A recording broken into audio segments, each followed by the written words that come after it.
Hello dear learners, एक बार फिर से आप सभी का वेलकम है आपके अपने प्यारे से परिवार में। डिस्कशन करने वाले हैं नेक्स्ट रूट सेशन की। लास्ट टर्न पर लॉजी वाले वर्ड डिस्कस किए थे। आज थोड़ा सा डिफरेंट रूट्स हैं, तो आइए डिस्कस करते हैं। डे नंबर 27 है आई थिंक सो। ठीक है, आइए फिर स्टार्ट करते हैं। पहला वर्ड है मेटामॉर्फोसिस। मेटामॉर्फोसिस क्या होता है, इसको समझने की कोशिश करते हैं।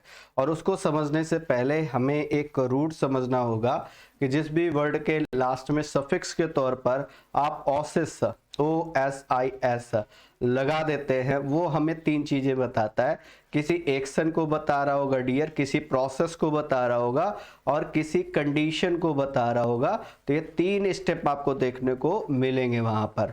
तो ऑसिस जो होता है ये कंप्लीट फॉर्मेशन होता है, कंप्लीट चेंज होता है, किसी चीज को पूरी तरीके से बदल देना, ये क्या होता है, मेटामॉर्फोसिस होता है ना। तो मेटामॉर्फोसिस का मतलब है a condition in which completely changed, है ना। तो एक पूर्ण रूपांतरण आप कह सकते हो इसको। तो यहां पर अगर आप देखेंगे तो complete change form and character, है ना। तो जैसे मान लो कोई एक्टर है, उसने अपने आप को पूरी तरीके से चेंज कर रखा है। जैसे इस रूप में अगर आप देखोगे, खासतौर से आमिर खान को देखोगे, है ना, तो वो एक ऐसे एक्टर हैं जिनको मतलब हर एक रोल में वो एक बिल्कुल अलग तरीके से रिफॉर्मेशन के तौर पर दिखाई पड़ते हैं। मतलब पूरी तरीके कंप्लीट चेंज फॉर्म में आपको विजिबल होते हैं। तो इस दिस इज कॉल्ड मेटामॉर्फोसिस, है ना। जैसे अगर आप उनकी मूवी देखो पीके, तो उसमें बिल्कुल एक डिफरेंट रोल है, किस तरीके के कार्टून तरीके का उनका रोल है, मतलब बहुत ही अजीबोगरीब बहुरूपिया टाइप का। बाकी मूवीज देखिए उनमें बिल्कुल डिफरेंट मिलेगा आपको, है ना। तो आइए बात करते हैं सेकंड की, ऑस्मोसिस क्या होता है। इसमें भी ऑसिस आया है। ऑसिस मतलब एक प्रोसेस है, एक एक्शन है। ये बात तो आपको पता चल गई यहाँ पर, चूंकि लास्ट में ऑसिस लगा हुआ है। तो ये जो ऑस्मोसिस होता है ये एक प्रोसेस है। शायद आपको देखिए, पहले आप पढ़ लीजिए इसके बारे में, फिर मैं आपको और अच्छे से एक्सप्लेन करके इस बात को बताता हूँ। क्या कह रहा है, ठीक है। Mutual fusing of liquids which have been separated by a membrane. ठीक है, नहीं समझ आई बात आपको, मैं आप इस बात को और अच्छे से समझाता हूँ।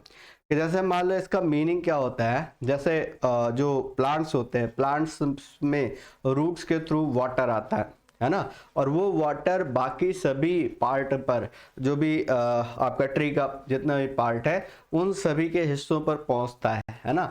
और किससे पहुंचता है, जो आपके ट्री की स्किन है उसके थ्रू फ्लड पहुंचता है ना। तो this is called osmosis, this is called osmosis, है ना। तो होप सो आपको ये बात समझ में आ गई होगी। किसी लिक्विड का किसी मेम्ब्रेन से होकर के गुजरने का जो प्रोसेस है, this is called osmosis. Hopefully clear हो गई बात। साइकोसिस, साइको वर्ड माइंड के लिए आता है। ऑसिस मतलब कंडीशन। जब माइंड की कंडीशन नहीं सही है तो वो कंडीशन क्या कहलाएगी, साइकोसिस कहलाएगी, है ना। तो यहाँ पर क्या कहोगे, सीरियस मेंटल डिसऑर्डर है, सीरियस मेंटल डिसऑर्डर है, मेंटल डिसऑर्डर ही कह लीजिए। गंभीर मानसिक जो बीमारी है उसको साइकोसिस का नाम देते हैं। इसमें भी वर्ड देखेंगे आप, गौर करेंगे तो ऑसिस, ऑसिस से लगातार आपको कई वर्ड यहाँ देखने को मिल रहे हैं। साथ ही बात करते हैं एरोगेंट, अगला जो वर्ड है एरोगेंट, है ना। तो इसमें अगर हम बात करेंगे तो एक नया रूट आपको मिलेगा। वो नया रूट है आपका ROGA या फिर ROG, कई बार आपको लगा मिलेगा। और इसका मतलब होता है बेग, बेग या आस्क, बेग या फिर आस्क। तो एरोगेंट का मतलब कैसा होता है, घमंडी होता है। एरोगेंट का मीनिंग क्या होता है, घमंडी, है ना। जो लोगों के सामने बेग नहीं करता है, लोगों के सामने झुकता नहीं है, वो कैसा है, वो एरोगेंट है, वो प्राउडिस है ना। दैट इज नॉट सबमिसिव, जो सबमिसिव नहीं है। कंसीटेड, इसी के लिए आपने वर्ड पढ़ा था अभी साइनो के सेगमेंट में आपने पढ़ा होगा। कंसीटेड का मतलब कैसा होता है, घमंडी। प्राउडिस कैसा होता है, घमंडी। याद रखिएगा इस वर्ड को लर्न करने का टेक्निक मैंने बताया, ROGA या ROG जहां पर भी लगेगा तो मीनिंग क्या होगा, ये बेग का मीनिंग देगा या आस का मीनिंग देगा। अनदर वन, तो एरोगेंट मतलब प्राउड हो गया या फिर प्रिजम्पशन हो गया। हिंदी में क्या लिखोगे, घमंडी। कंसीटेड इसका सिनोनिम है। एब्रोगेट रद्द करना होता है, एब्रोगेट रद्द करना, है ना। जैसे ये देखो फिर से आपको ROGA मिल गया, ठीक है, जिसके लिए बेग नहीं कर रहे हो, जिसको मान नहीं रहे हो, है ना। तो वो क्या है, वो एब्रोगेट है, उसको रद्द कर दिया जा रहा है, निरस्त कर दिया जा रहा है। वैसे इसको आप रूट से बेहतर तो आप डायरेक्ट इसको लर्न करें। जैसे एक फ्रेज इसमें मैंने यहाँ पर डिफाइन किया हुआ है, पहला कह रहा है डू अवे विथ, खत्म हो जाना, एनल हो जाना, या एब्रोगेट आ ट्रीटी। ट्रीटी मतलब आप जानते हो संधि, है ना, तो किसी संधि को खत्म कर देना। जैसे संधि का मतलब आप जानते हो, है ना, कि कोई दो लोगों ने मिलकर के किसी चीज पर हस्ताक्षर किए हैं कि भाई ऐसे ऐसे टर्म्स एंड कंडीशंस रहने वाली हैं, और उनके थ्रू आपको भी उन प्रोटोकॉल्स को फॉलो करना पड़ेगा, हमें भी। लेकिन उनको क्या कर दिया, एब्रोगेट कर दिया। एब्रोगेट करने का मतलब होता है रद्द करना। इसका मीनिंग क्या हो गया, रद्द करना। आप इतने ज्यादा प्राउडिस हैं कि आप किसी भी चीज को मानने के लिए स्वीकार नहीं है, तो ऐसे भी लर्न कर सकते हो आप इसको। डेरोगेट, डेरोगेट करने का मतलब क्या होता है, किसी चीज के इंपॉर्टेंस को कम करना, उसको बोलते हैं डेरोगेट, है ना। यहाँ पर भी अगर देखोगे तो सेम वही रूट है, किसी चीज की इंपॉर्टेंस को, किसी चीज को कम इंपॉर्टेंस देना, ROG ये देखिए मिल रहा है। तो making a thing appear to be less important, है ना। जैसे जो प्राउडेस्ट पर्सन होते हैं, अब ये सब रिलेट करने की चीजें हैं। देखिए अगर आप अच्छे से रिलेट कर पाएंगे तो आपको things will be easier for you, है ना। तो जो प्राउडेस्ट पर्सन होते हैं वो क्या करते हैं, वो हमेशा चीज़ों को, जो बाकी लोग होते हैं उनको क्या करते हैं, उनको हमेशा लेस इंपॉर्टेंस कंसीडर करते हैं। तो आप ऐसे भी इसको लर्न कर सकते हो, है ना। तो जैसे मैंने वहीं से रिलेट करके एरोगेंट घमंडी हो गया।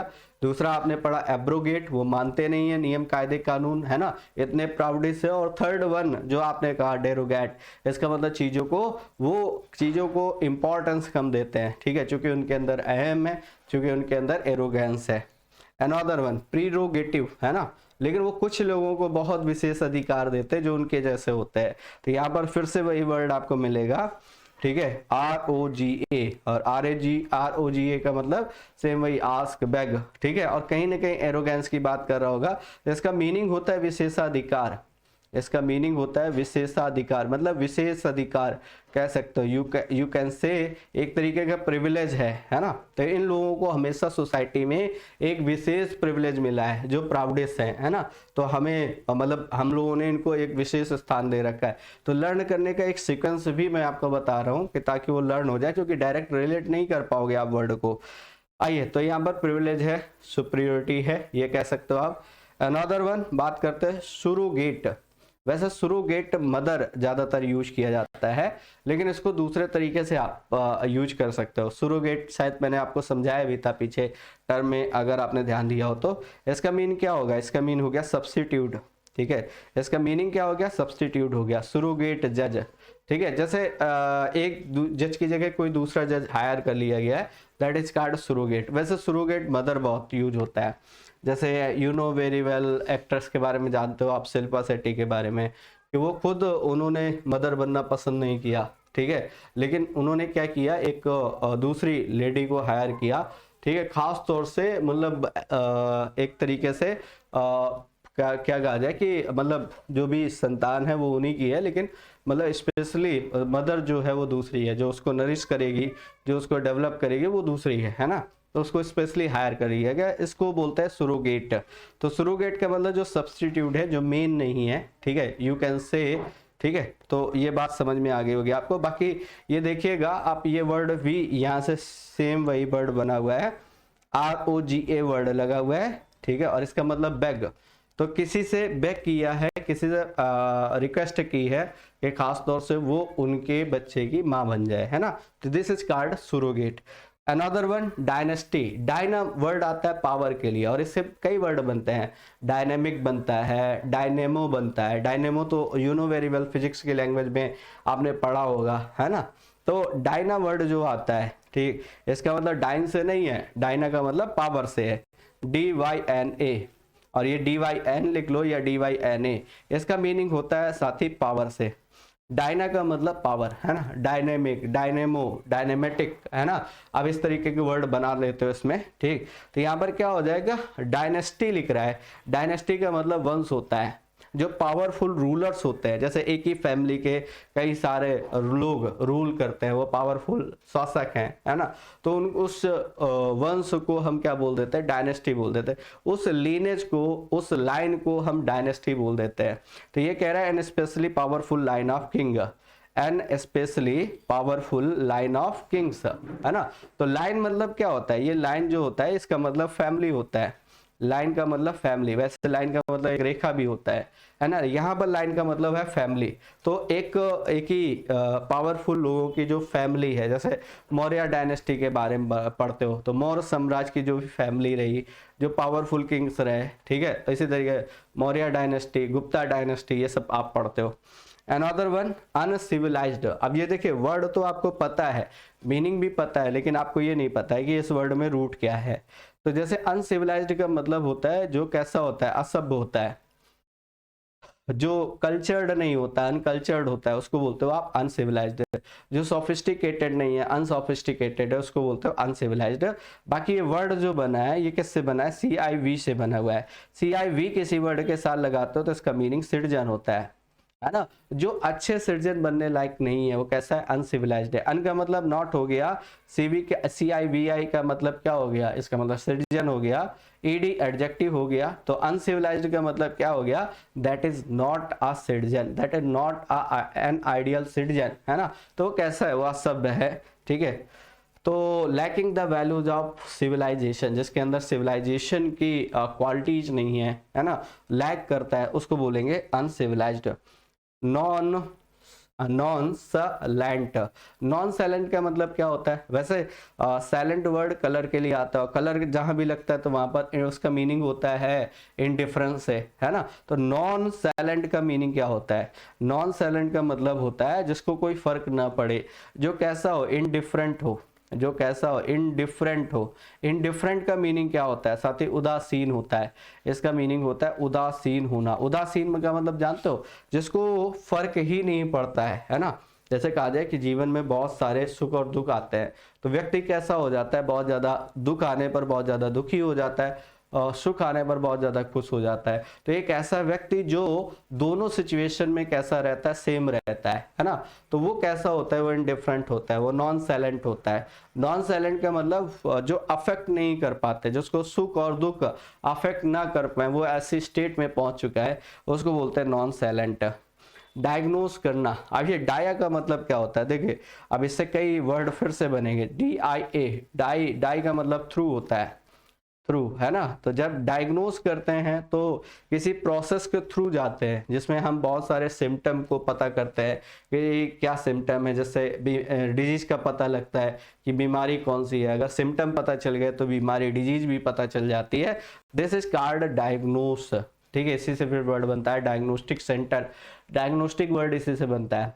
तो डायग्नोस एक वर्ब है, इसका मीनिंग क्या हो गया, जिसमें एक प्रोसेस के थ्रू आप गुजरते हो। तो क्या कह रहा है, कन्वर्सेशन बिटवीन टू, नहीं ये इसका एक्चुअल में करेक्ट आपका ऑर्डर नहीं है, इसका मीनिंग हो गया, ठीक है, finding the cause of disease. Diagnose का मीनिंग अगर लिखेंगे तो finding the cause of disease, finding the cause of disease, cause of disease, बीमारी का पता लगाना कि एक्चुअल में डिजीज है क्या, वो कहलाता है डायग्नोस करना, ठीक है। अनदर वन डिआर्ट्राइव, है ना। जब आप कोई लेख पढ़ते हैं, कोई आर्टिकल पढ़ रहे हैं और उसमें बहुत ज्यादा अब्यूजिव लैंग्वेज यूज की गई है, दिस इज कॉल्ड डिआर्ट्राइव, है ना। और इसमें भी देखिए DIA लगा हुआ है, ठीक है। तो किसी भी नॉवेल, किसी भी चीज को पढ़ते हुए आप इस चीज को फील कर पा रहे हो, उस रीडिंग के थ्रू आप ये फील कर पा रहे हो कि इसमें किसी की बहुत ज्यादा सटायर की गई है, बहुत ज्यादा निंदा की गई है, दिस इज कॉल्ड डिआर्ट्राइव, है ना। तो कैसे कनेक्ट करना है वो मैं आपको सिखा रहा हूँ। जैसे डाई मतलब थ्रू, किसी प्रोसेस के थ्रू आप जा रहे हो, है। तो डिआर्ट्राइव का मतलब a long and bitter discussion और lecture which is usually abusive. तो आप सीधे याद कर सकते हैं, डिआर्ट्राइव का मतलब एक ऐसा आप कह सकते हो, लेख कह सकते हो, एक स्पीच कह सकते हो, लेक्चर कह सकते हो, जो फुल ऑफ अब्यूजिव लैंग्वेज है, उसको डिआर्ट्राइव बोलते हैं। अगले वाले पे आते हैं panacea, you know very well, pan word all के लिए आता है। हालांकि आज के सेशन में तो पैन पूरा कवर नहीं हुआ है, अगले सेशन में पैन, चूंकि पैन एक अच्छा आपका सेगमेंट है जिससे कई सारे वर्ड बनते हैं, तो इस सेशन में नहीं कवर होगा, अगले सेशन में इसको कवर जरूर करेंगे। तो पैन का मीनिंग क्या होता है डियर? PAN, पैन का मीनिंग होता है ऑल। जब कभी भी आप पैन रूट वर्ड लगाते हो तो पैन का मीनिंग क्या हो जाता है? ऑल हो जाता है, पैन मीनिंग ऑल।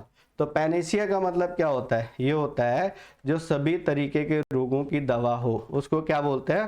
पैनेशिया बोलते हैं, रामबाण औषधि बोलते हैं। रामबाण औषधि का मतलब आप जानते हो, एक ऐसी मेडिसिन जो सभी तरीके के रोगों की दवा है, उसको हम पैनेशिया बोलते हैं, है ना। तो पान एशिया कह सकते हो, या पैन, पैन का मतलब आल, बस ये याद रखिएगा। जैसे अगर कहीं पर आप बोलते हैं पैन अफ्रीका, पैन इंडिया, है ना, तो ये इन सभी में पैन का मीनिंग क्या होता है? ऑल होता है। तो अ क्योर फॉर और एल्स, सभी तरीके के रोगों की दवा पैनेशिया कहलाती है। पैन आर्की, अगले वाले वर्ड पे आते हैं। पैन आर्की, पैन का मतलब क्या हो गया? ऑल। आर का मतलब रूल होता है, आर का मीनिंग क्या होता है? रूल होता है। तो क्या कह रहा है? यूनिवर्सल रूल, जो पूरे पैनार्की मतलब एक ऐसा सिस्टम कि पूरे ब्रह्मांड पर राज्य करना, उसको बोलते हैं पैनार्की, है ना। तो पैन मतलब आल हो गया, आर का मतलब रूल हो गया, तो यूनिवर्सल रूल को क्या बोलते हैं? पैनार्की बोलते हैं।